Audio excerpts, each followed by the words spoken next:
Gift cards make excellent presents, especially during the holidays when you're unsure of what to buy for a family member or even a friend.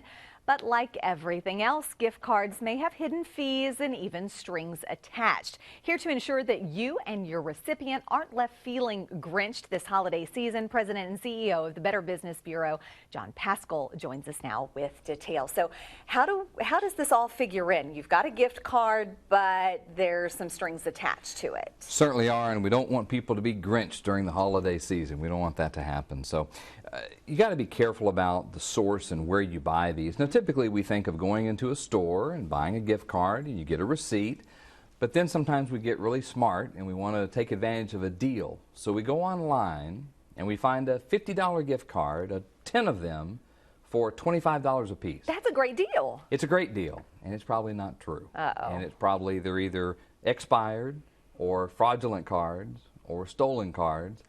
You got to be careful about the source where you buy them from. And of course, always, Kelly, we want consumers to think about, if there's a problem, is there a place to go back to? What is my recourse if I have a problem? When you're buying gift cards, certainly you want to look at the card itself, make sure that the silver tape is not taken off or it's not scratched off, it doesn't appear to be used. What are the fees associated with the card? And sometimes you have to pay for certain gift cards.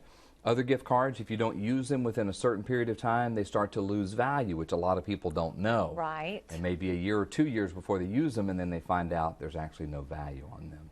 So is it best to purchase those cards from a notable business as opposed to doing so online? Certainly. And people want to get a good deal, and they see something that probably is too good to be true. It probably is. And that's exactly right, because they're not going to sell something for lower than the value unless it's a stolen card or fraudulent card. So go to a place, a notable business that you can go back to if there's a problem.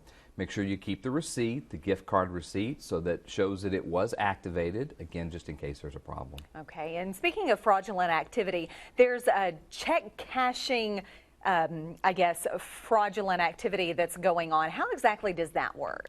We've seen the check cashing scam for many, many years, and it's where someone may give you a check that's fraudulent. They ask you to cash it and wire money back. But now they've taken a high-tech twist on it with our mobile banking apps. We think those are great, and they're certainly helpful, and they help us. We don't have to go to the bank. We can do our banking much more quickly. Right. But if it makes it quicker for us, it can make it easier and quicker for the scammer to take advantage of us. This normally happens where a consumer maybe they've signed up for a work at home, or they've sold something online and someone has sent them a check for more than the amount.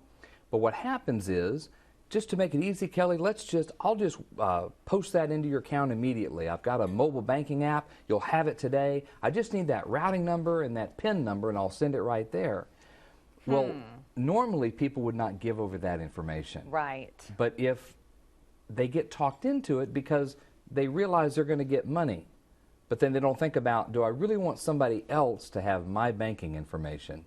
And if you turn over that information, they can take money directly out of your account as opposed to putting that money into your account. And they may put it in. It may be a fraudulent check or a fake check. It bounces. They've withdrawn the money already. You're out the money they took out plus the bad check. So we just need to use common sense about giving people our banking information, turning that over to them. And certainly we want to be careful about who we're giving that information over to, who we're giving access to our bank account.